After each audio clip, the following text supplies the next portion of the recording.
I think with every culture, food plays an important aspect. You know, in the Vietnamese culture, we always ask, you know, "Ăn cơm chưa?" right? Have you had a meal? That's the hello, how are you kind of greeting. I think food is also an easier pathway because people are curious about food. People are willing to try it, right? They might try something that they know nothing about, and then they get curious about that and they want to learn more about the stories behind the food. I think it is such an accessible pathway.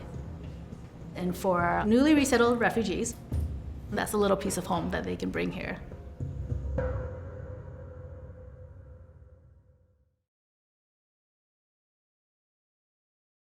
We are in Kent, Washington. Project Feast is a nonprofit social venture.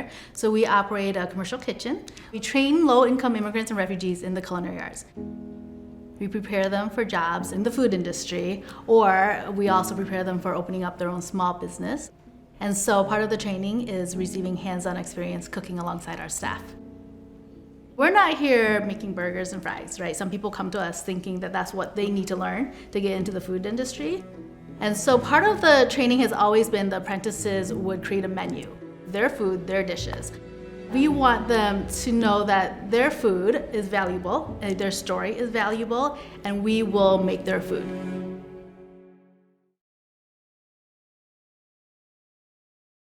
Nguyen sees a lot of her own family in the people she trains. After the fall of Saigon, her family fled to America. She was only 3 years old, and her memories of their harrowing journey have diminished over time, but her love of food has not. When Kabul fell, Vân saw the opportunity to pay it forward.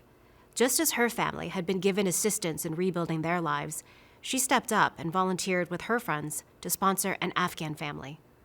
That experience gave her visibility into how the evacuees were adjusting and what would be needed to bring an all-Afghan cohort into Project Feast. I'm just excited to help the newly resettled Afghans because there's so many coming into our community right now that don't have the resources and they don't have an idea of what they can do to support their family. And so we're just happy to be able to provide them this opportunity to pursue something they enjoy.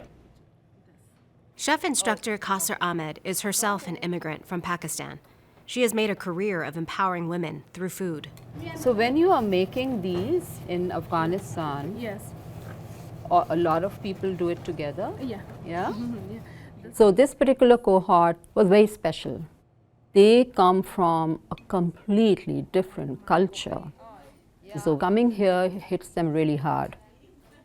Everything is different, the culture is different, you know, upbringing for their children is different. Wida and Mersal are two recently resettled refugees in the Project Feast program. Even though their husbands worked together in Afghanistan, they had never met until they were both at the Kabul airport, fleeing the country. We are lucky that we came to Seattle also together, and now I'm thinking like she's my best friend. I don't know anyone, I don't have any relative in all of the US, and she is my all family. یه غذای افغانی رو همیشه در خانه خود پخته میکنه و طبق قوانین افغانستان من در خانه خود پیش میرم و یک محیط افغانی رو به خانه خود تطبیق کردیم و تو یک اتاق جور کردیم و کلچر خود ما دیگه این چیزا بود. میخوایم که طفلان فراموش نکنه کلچر خود. When we are cooking Afghani dishes, so we again more miss our families because I always cook for my whole family. For each of you, can you think about like who taught you how to cook and what do you want to say? If you could talk to them, you know, what would you say? Oh, I don't think she's doing well. بگو که من امرای مادرم گپ میزنم. شده. Yeah, it's okay. It's okay. You want some water? Anyone can have an anxiety attack, and that happened many, many times. All of them were from the same background, coming from the same culture, coming from the same trauma. For me, it's not only teaching them about cooking skills, it's much more than that. Because they come here with so much trauma, there has to be somebody there to support them. I think that's really nice to be able to partner with Kabbalist. Frishta Atwayi, a peer support specialist, and Lori Raymond, a mental health coordinator, work for the Seattle office of the International Rescue Committee. They have been working to provide mental health services to the newly resettled Afghan refugees. 2 types of breathing at morning and evening. Okay. And she said it's very helpful for me breathing. Yeah, she liked breathing exercise. People often experience what's called a honeymoon period initially, where they finally arrived. This is what they've been waiting for. There's kind of a sense of relief initially that they've arrived, they're in this new community where they're safe. But that resettling period is another traumatic period where they've arrived with nothing until they can get to the point where they can become self-sufficient. They have to learn the language, learn the schooling system, learn the healthcare system, get a job.